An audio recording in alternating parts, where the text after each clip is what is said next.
بسم اللہ الرحمن الرحیم۔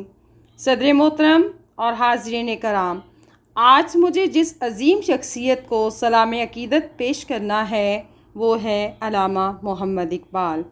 جناب والا علامہ محمد اقبال بلا شبہ ہماری دعاؤں کا جواب تھے، بزم ہستی کا انتخاب تھے۔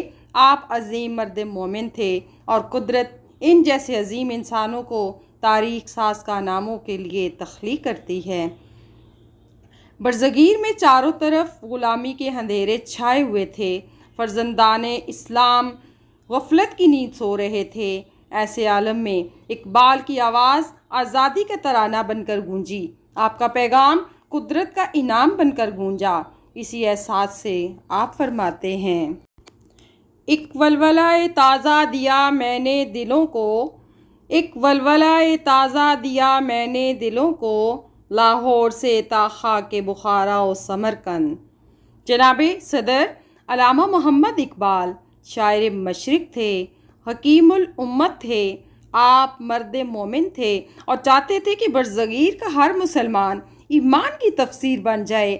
آپ نے مردہ دلوں کو حیات نو کا نغمہ سنایا، گرتوں ہوں کو اٹھایا، غلامی میں بھٹکنے والوں کو صبح آزادی کا جلوہ دکھایا۔ اس مقصد کی خاطر آپ نے ایمان و یقین کے چراغ روشن کیے اور مسلمانوں کو سمجھایا کہ جب اس انگارۂ خاکی میں ہوتا ہے یقین پیدا، جب اس انگارۂ خاکی میں ہوتا ہے یقین پیدا، تو کر لیتا ہے یہ بالوں پر روح الامی پیدا۔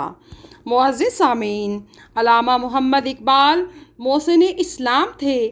آپ نے اپنی قوم کو ماضی کے نغمے سنائے، اپنے عظیم اسلاف کی شان دکھلائی۔ آپ کی پوری شاعری ہمارے روشن ماضی کے جلووں سے آباد ہے۔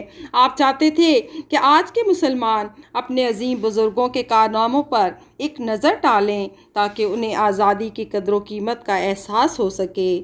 اسی لیے کہتے ہیں، کبھی اے نوجوان مسلم تدبر بھی کیا تو نے، کبھی اے نوجوان مسلم تدبر بھی کیا تو نے، وہ کیا گردوں تھا جس کا ہے تو ایک ٹوٹا ہوا تارا، تجھے اس قوم نے پالا ہے آغوش محبت میں، تجھے اس قوم نے پالا ہے آغوش محبت میں، کچل ڈالا تھا جس نے پاؤں میں تاج سردارا۔ جناب صدر اقبال نے مشرق کو دیکھا، تعلیم کے لیے یورپ کی درسگاہوں میں گئے، وہاں کی تہذیب و تمدن کی چکا چوند دیکھی۔ انہیں احساس ہوا کہ یورپ کی چمک دمک عارضی ہے، جبکہ اسلام کا تہذیبی جمال حقیقت میں لازوال ہے۔ آپ کی نظروں میں عشق مصطفیٰ صلی اللہ علیہ وآلہ وسلم کا نور بسا ہوا تھا، اس لیے یورپ کی تہذیب آپ کو متاثر کرنے میں ناکام ہو گئی۔ چنانچہ بڑے فخر سے محبت رسول صلی اللہ علیہ وآلہ وسلم کا اظہار فرماتے ہیں اور فرماتے ہیں، ہیرا نہ کر سکا مجھے جلوہ دانش فرنگ، ہیرا نہ کر سکا مجھے جلوہ دانش فرنگ، سرما ہے میری آنکھ کا خاک مدینہ و نجف۔ جناب والا علامہ اقبال بڑوں کے شاعر بھی تھے اور بچوں کے بھی۔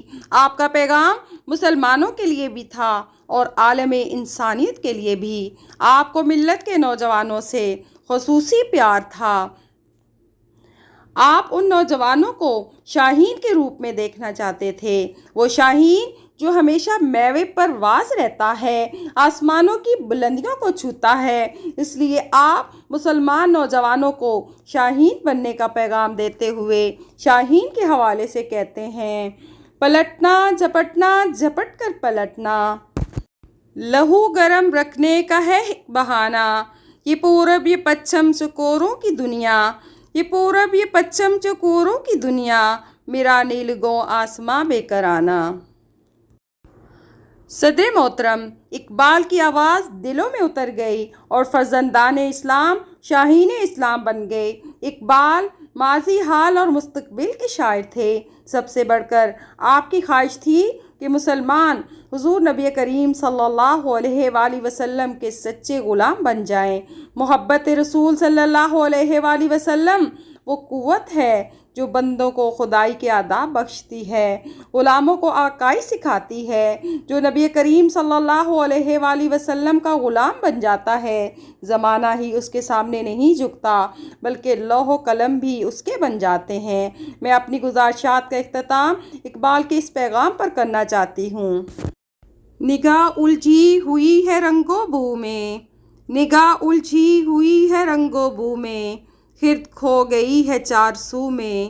نہ چھوڑ اے دل فغان صبح گائی، نہ چھوڑ اے دل فغان صبح گائی، اما شاہد ملے اللہ میں۔ شکریہ والسلام۔